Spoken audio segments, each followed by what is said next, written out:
Hi, this is Samantha Alvarez, and you are watching 7 months, 7 countries, 7 strategies. How I went from North America to Europe to Africa to South America and enjoyed and survived the journey. Welcome to 7 months, 7 countries, 7 strategies.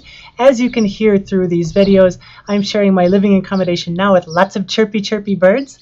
And they wake me up in the morning in a very pleasant way, and they like to chirp pretty much all the way through the day. And it occurred to me that it would be really cool to share my living situation, my accommodations with you in the different places where I have been. So in Costa Rica, I was living in a hut in the middle of the jungle. I was at the bottom of a hill, and the yoga retreat center was at the top of the hill, and I had to walk up and down the hill a lot, but my place had no actual walls. It was just screen, and so the wind would go through. I could say hi to the monkeys. Sometimes they would have fights with each other right next to my house. I have some beautiful pictures of it, and it was a wonderful place to live. It was very hot. It was probably 95 degrees every day, so 35 Celsius every day, and I didn't have any air conditioning.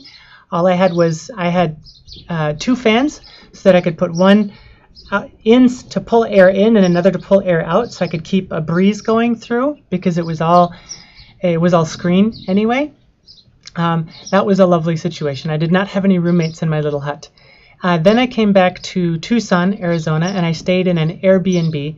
Oh, and the retreat center was owned by my friends, and so I was there living on their land in their hut.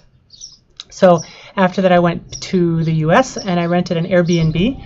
About half of the time I was there, for about 2 weeks, I had a roommate. The owner of the house was there with me, and the other half of the time he was away at a conference, and so I had the place to myself.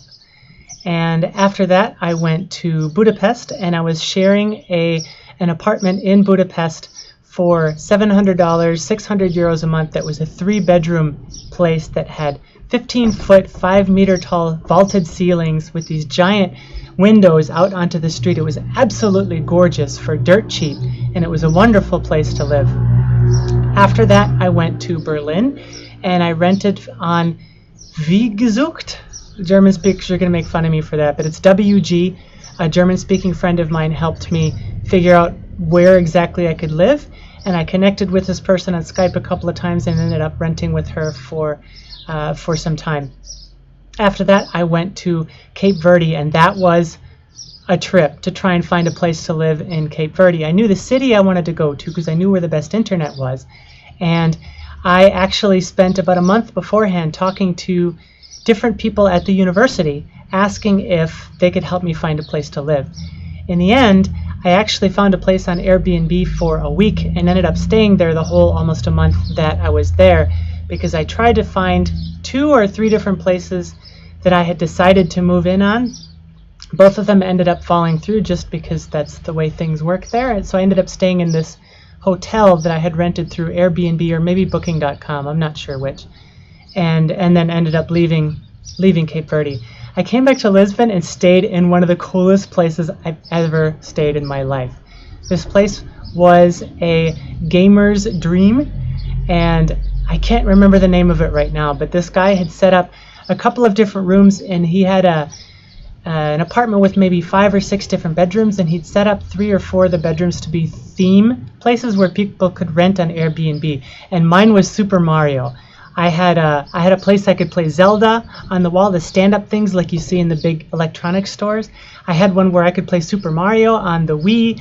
I could watch movies on the Wii. I had the Netflix on the Wii. The walls were completely covered in Super Mario stickers. It was so cool for somebody who loved to play games as a kid. I really enjoyed it.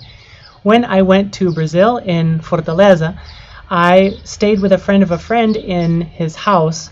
They were in Lisbon traveling, and so I was staying in their house alone, and it was wonderful. I'm Samantha Alvarez, and you have just finished watching 7 months, 7 countries, 7 strategies, how I went from North America to Europe to Africa to South America and enjoyed and survived the journey. If you would like to see more videos like this, subscribe below.